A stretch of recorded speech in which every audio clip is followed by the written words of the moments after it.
Friends, मैं सुनीता अग्रवाल। मेरे channel पे आप सभी का बहुत बहुत स्वागत है। तो आज हम बनाएंगे बहुत ही ज्यादा टेस्टी रेसिपी। तो चलिए बनाना शुरू करते हैं। आज मैं आपको करी पत्ते की बहुत ही ज्यादा हेल्दी और टेस्टी चटनी बनाना बताती हूँ, कैसे बनाई जाती है। ये हेल्थ के लिए तो फायदेमंद होती है और अनेक रोगों में भी ये बहुत ही ज्यादा फायदा करती है। तो चलिए देख लेते हैं इसे कैसे बनाया जाता है। चटनी बनाने के लिए ये हमने एक बाउल करी पत्ते लिए, जिसे अच्छे से पानी से धो करके हमने पोंछ लिया है। चलिए चटनी बनाना शुरू करते हैं। चटनी बनाने के लिए पैन में 1 टीस्पून ऑयल डाल देते हैं।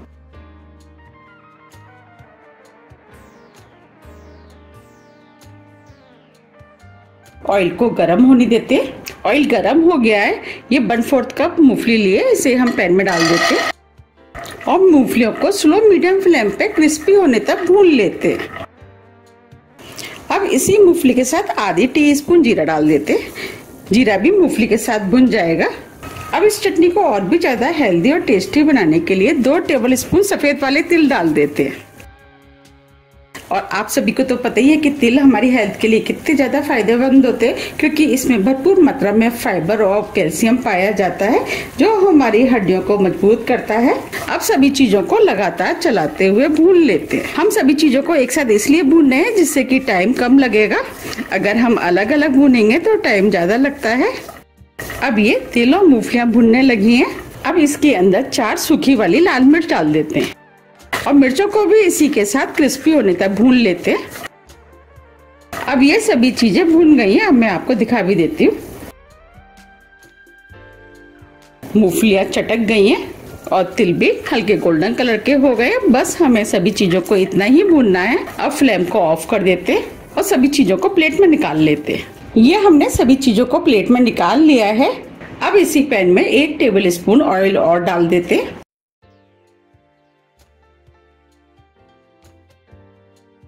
ऑयल गरम हो गया है। ये 4 से 5 लहसुन की कली ली है, वो डाल देते हैं। अब इनको भी मीडियम फ्लेम पे हल्के गोल्डन कलर का होने तक भून लेते हैं।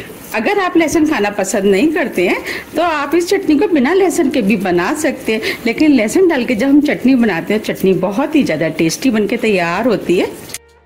अब ये लहसुन भी हल्के गोल्डन कलर का हो गया है, इसे भी हम निकाल लेते हैं। ये हमने लहसुन को भी निकाल लिया है। अब जो पैन में ऑयल बचाया है, जो हमने करी पत्ते लिए थे, वो हम इस पैन में डाल देते हैं और करी पत्तों को स्लो मीडियम फ्लेम पे लगातार चलाते हुए क्रिस्पी होने तक भून लेते हैं। भूनने से एक तो इसका फ्लेवर बढ़ जाएगा और चटनी खाने में भी टेस्टी लगेगी और जो करी पत्तों के अंदर कसेलापन होता है वो भी दूर हो जाएगा। इस चटनी का टेस्ट और फ्लेवर तो बढ़िया होता ही है, लेकिन ये खाने में भी बहुत ही ज्यादा स्वादिष्ट लगती है। आप भी इसे एक बार जरूर ट्राई कीजिएगा, आपको भी ये बहुत ज्यादा पसंद आएगी और ये अनेक रोगों में भी बहुत ही ज्यादा फायदा करती है। करी पत्ते में भरपूर मात्रा में न्यूट्रिशन पाए जाते हैं, जो हमारी सेहत के लिए बहुत ही ज्यादा फायदेमंद होते हैं। इसमें अनेक विटामिन, मिनरल्स, एंटीऑक्सीडेंट पाए जाते हैं और इसमें भरपूर मात्रा में आयरन, फॉलिक एसिड काफी मात्रा में होता है, जो कि हमारे खून की कमी जो शरीर के अंदर होती है उसे दूर करता है। और करी पत्ते में भरपूर मात्रा में फाइबर पाया जाता है, जो कि हमारी पेट के लिए बहुत ही ज्यादा फायदेमंद होता है और इसके खाने से पेट अच्छे से साफ होता है और जो पेट के अंदर विषैले पदार्थ होते हैं वो भी बाहर निकल जाते हैं। पित्त को बैलेंस करता है। करी पत्ता डायबिटीज, ब्लड शुगर को भी कंट्रोल करता है और ये बाल, स्किन, खांसी, जुकाम के लिए भी बहुत ही ज्यादा फायदेमंद होता है और इसमें भरपूर मात्रा में विटामिन ए, सी पाया जाता है, जो कि हमारी आंखों और स्किन के लिए बहुत ही ज्यादा फायदेमंद होता है। इसमें भरपूर मात्रा में एंटीऑक्सीडेंट होते हैं, उसकी वजह से ये सभी रोगों में बहुत ही ज्यादा फायदा करता है। इसीलिए हमें अपनी डाइट पे करी पत्ते का यूज जरूर करना चाहिए। चाहे आप सब्जी वगैरह में डाल करके करी पत्ते को खाएं या आप चटनी बना के भी खा सकते हैं। इस चटनी को आप एक बार बना करके महीनों रख के भी खा सकते हैं। आप सुन पा रहे हैं, ये पत्ते क्रिस्पी हो गए हैं। अब फ्लेम को ऑफ कर देते हैं और पत्तों को ठंडा होने देते हैं। अब ये दोनों चीजें ठंडी हो गई हैं।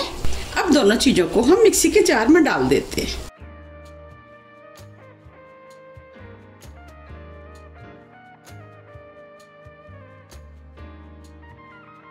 अब करी पत्ते को भी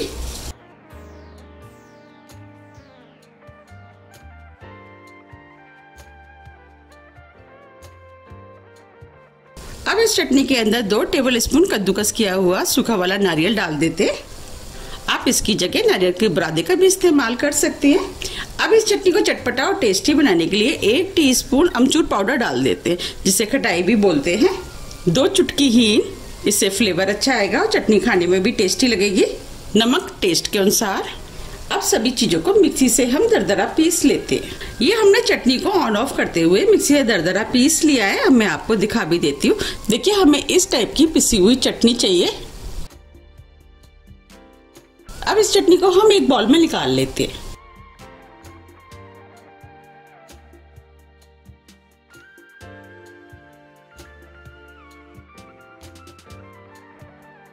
आप देख पा रहे कितनी बढ़िया हेल्दी और टेस्टी करी पत्ते की चटनी बनके तैयार हुई है। इसे आप स्टोर करके 3 से 4 महीने फ्रिज में रख करके खा सकते हैं। आप चाहे तो इसे इस तरीके से सूखा भी खा सकते हैं। अगर आपको गीली करनी है तो आप इसके अंदर थोड़ा सा दही या पानी मिला करके भी आप इसका इस्तेमाल कर सकते हैं। आप इस चटनी को इडली, डोसा, बड़ा, चावल, सब्जी, दाल, सूप, दही, लस्सी, आप किसी में भी डाल करके खा सकते हैं। ये खाने में बहुत ही ज्यादा टेस्टी लगती है। और मुझे कमेंट्स करके ये जरूर बताइए कि आप इसे कब बना रहे हैं। अगर आपको मेरी रेसिपी थोड़ी भी पसंद आती है तो रेसिपी को लाइक कीजिए, चैनल को सब्सक्राइब कीजिए और ज्यादा से ज्यादा शेयर कीजिए। अब हम फिर मिलते हैं इसी तरह की टेस्टी रेसिपी के साथ। जब तक के लिए नमस्कार।